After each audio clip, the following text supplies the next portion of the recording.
కేసీఆర్కు పెళ్లి పిలుపు వచ్చింది. కేసీఆర్కు పెళ్లి పిలుపు వచ్చింది. ఇక పెళ్లికి తయారవుతారు అన్నట్టు. ఎప్పుడుంది మరి పెళ్లి పిలుపు? ఎప్పుడు రమ్మని చెప్పారు? జూన్ 5వ తేదీన పెళ్లికి రావాలని కేసీఆర్ను పిలిచిర్రు. ఏం పెళ్ళి? ఎక్కడ పెళ్ళి? మీ అందరికి కూడా తెలుసు. నిన్న మొన్న ఏ టీవీలో చూసినా, ఏ ఛానల్ చూసినా కాళేశ్వరం కాళేశ్వరం కాళేశ్వరం. ఈ కాళేశ్వరానికి సంబంధించి బీఆర్ఎస్ మేము కట్టింది బరాబరే, ఎక్కడ కూడా అవినీతి జరగలేదు, తెలంగాణ రాష్ట్ర ప్రయోజనాల కోసం, తెలంగాణ ప్రజలకు నీళ్లు అందించడం కోసం దిగువనున్నటువంటి నీళ్లను ఎగువకు మోటార్ల ద్వారా, బాహుబలి పంపుల ద్వారా ఎగువ ప్రాంతానికి మేము అందించినాం, మేము ఎక్కడ కూడా అవినీతికి పాల్పడలేదని ఒకవైపు బీఆర్ఎస్ నాయకులు కేసీఆర్ చెప్తున్నాడు. ఈ కాంగ్రెస్ వాళ్ళు ఏం చెప్తున్నారంటే కాళేశ్వరం మొత్తం కూడా అది ఈ కమిషన్ల కోసమే కాళేశ్వరాన్ని కట్టిర్రు. కాళేశ్వరం తోటి మంత్రి హరీష్ రావు, ముఖ్యమంత్రి రేవంత్ రెడ్డి వీళ్ళంతా కూడా డబ్బులు కమిషన్లు తీసుకున్నారు అనేది కాంగ్రెస్ చెప్తుంది. దానివల్ల ఎట్లాంటి ప్రయోజనం లేదు, డబ్బుల కోసమే ఆ కాళేశ్వరం కట్టిర్రు అని చెప్పేసి కాంగ్రెస్ ప్రభుత్వం చెప్తుంది. అందరూ ఏమనుకున్నారు? కాంగ్రెస్ ప్రభుత్వం అధికారంలోకి రాగానే నెలనో, 2 నెలల్లో, 3 నెలల్లో, 6 నెలల్లోపో కాళేశ్వరం పేరిట కేసీఆర్ను రేవంత్ రెడ్డి పక్కా అరెస్ట్ చేపిస్తాడు, హరీష్ రావును అరెస్ట్ చేపిస్తాడు అనుకున్నాం. కానీ ఇంతవరకు లేదు. 7 సార్లు ఎక్స్టెండ్ అవుతుంది ఈ కాళేశ్వరం సంబంధించి. నివేదిక తయారైంది, దాదాపు 400 పేజీల నివేదికను ఇచ్చిరంట.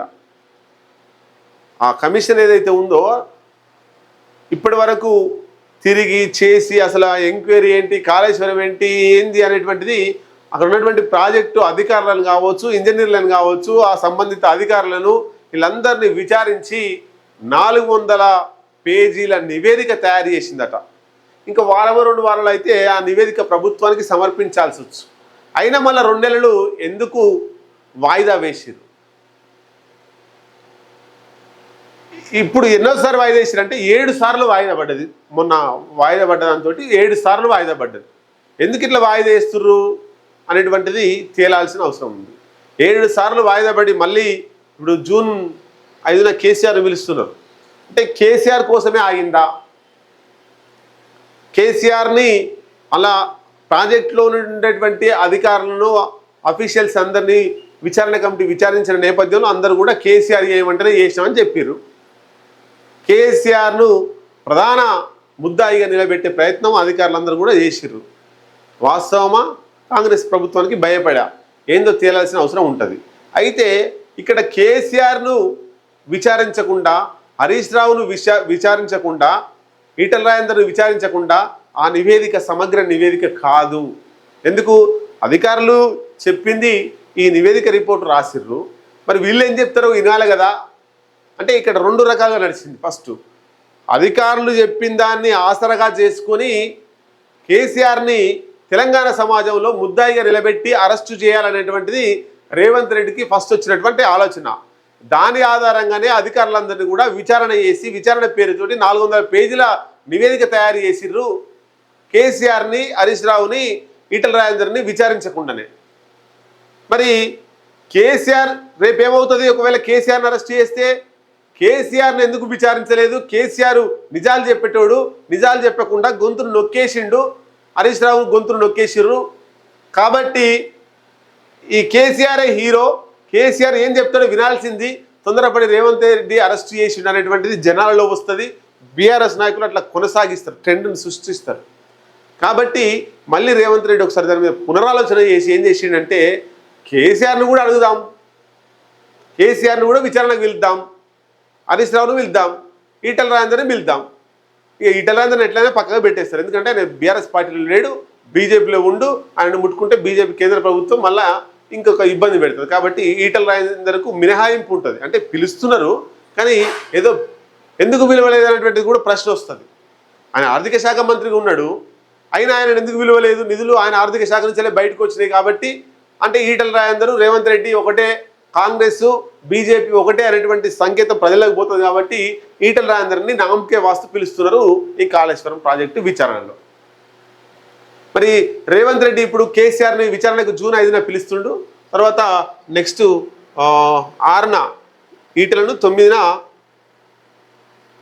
జూన్ 9న ఈటల రాజేందర్, హరీష్ రావు 6 తారీఖు ఈ విచారణకు హాజరైన తర్వాత కేసీఆర్ చెప్పేటి వింటారు, హరీష్ రావు చెప్పేటి వింటారు, ఈటల రాజేందర్ చెప్పేటి వింటారు. ఈటల రాజేందర్ పక్కకు పెట్టేసి ఇద్దరి మీద చేస్తారు.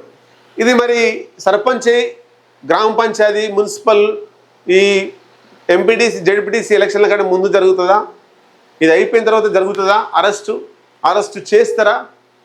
అసలు ఏం సమాధానం చెప్పబోతున్నాడు కేసీఆర్? ఇవాళ రేపు న్యాయ నిపుణులతో కూర్చొని ఏ అంశాల మీద మాట్లాడాలి, లీగల్గా ఎక్కడ దొరకకుండా ఏ విధంగా ఉండాలి సేఫ్ జోన్లో అనేటువంటిది ఈరోజు రేపు అంతా కూడా ఈ అధికారులతోటి, న్యాయ నిపుణులతోటి సమావేశం ఉంది కేసీఆర్ తోటి ఆయన ఫామ్ హౌస్లో. నిన్న ఆయన ఫామ్ హౌస్కు హరీష్ రావు కూడా పోయిండు ఏం చేద్దామని చెప్పేసి. అంటే ఇక్కడ 2 రకాల చర్చలు నడుస్తుంటాయి. ఒకటి, రేవంత్ రెడ్డి ఎట్లాగో అరెస్ట్ చేసి అనుకోండి, పార్టీ నడిపేది ఎవరు? అందుకనే కేటీఆర్ను పైకి తీసుకొస్తున్నారు. హరీష్ రావు జైలుకు పోయే ప్రమాదం ఉంది, కేసీఆర్ జైలుకు పోయే అవకాశం ఉంది. మరి ఈ విషయంలో ఇద్దరు కూడా జైలుకు పోతే పార్టీని కేటీఆర్ నడపాలి కాబట్టి కేటీఆర్ను కొంచెం పుష్ చేస్తున్నాడు హరీష్ రావు చేస్తున్నాడు, కేసీఆర్ చేస్తున్నాడు. అందరూ ఏమనుకుంటున్నారంటే హరీష్ రావును వెనుక పెడుతున్నాడు కేసీఆర్, పక్కకు పెడుతున్నాడు అనేటువంటిది వస్తుంది. కానీ ఈ ఇద్దరు జైలుకు పోతే కేటీఆరే బాగా పనిచేయాలి కాబట్టి ఆయన ఇప్పుడే పుష్ చేస్తున్నారు. మరి జైలుకు పోకుండా ఇంకేమన్నా ప్రత్యామ్నాయ మార్గాలు ఉన్నాయా అనేటువంటి అవి కూడా కేసీఆర్ చూస్తున్నాడు. ఏదేమైనా ఎంతో కొంత అవినీతి జరిగింది కాళేశ్వరంలో. దానిలో హరీష్ రావు పాత్ర ఎంత ఉంది, కేసీఆర్ పాత్ర ఎంత ఉంది, ఈటల రాజేందర్ పాత్ర ఎంత ఉంది, ఇదంతా కూడా విచారణ పేరు మీద బయటకు వస్తుంది. జైలుకు పోతారా లేదా రేవంత్ రెడ్డితో కాంప్రమైజ్ అయ్యి రేవంత్ రెడ్డి కూడా ఏదైనా ఆశించి వెనక్కి తగ్గుతాడా అనేటువంటిది రాబోయే కాలంలో చూడాల్సి.